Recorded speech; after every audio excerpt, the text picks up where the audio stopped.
আচ্ছা, ডিপলি চিন্তা করতে হবে আমাদের।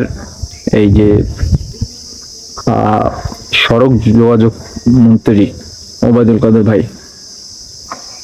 তো এই ভাইয়া, আমার আসলে ভাই বলাটা ঠিক হবে না, আঙ্কেল বলাটাই উচিত। তো এই আঙ্কেলের উদ্দেশ্যে কিছু কথা, আপনারা একটু ধৈর্য সহকারে ভিডিওটা দেখেন। আপনারা তো ভিডিও মানে বেশি না দেখে চলে যান, পিছনে আমার সুন্দরবন দেখে দেখতে ভিডিওটা দেখেন, স্কিপ করেন। এখন কথা হইলো যে ওনার নামে যে কাট কাট করে ব্যারিস্টার সুমন ভাই কিন্তু অনেক আগে লাইভ টেপ করছে, অনেক আগে লাইভ করছে।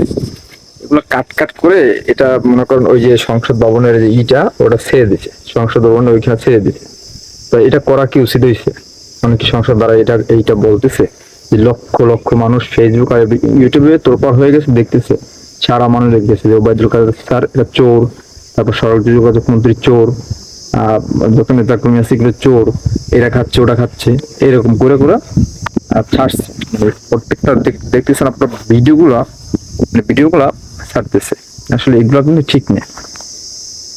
যখন যেটা হয়েছে হয়েছে, আর এখন যেটা হবে হবে।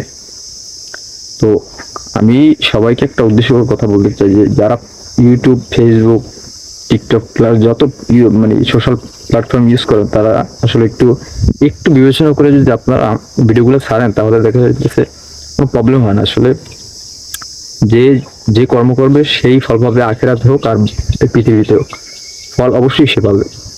ধন্যবাদ সবাইকে। আর এরকম ভিডিও থেকে আপনারাও বিরত দিতে থাকুন এবং বেশি বেশি শেয়ার করবেন না। আপনাদের বেশি বেশি শেয়ার এবং লাইক কমেন্টের জন্য এটা ভিউসের জন্য এটা করে। ধন্যবাদ সবাইকে।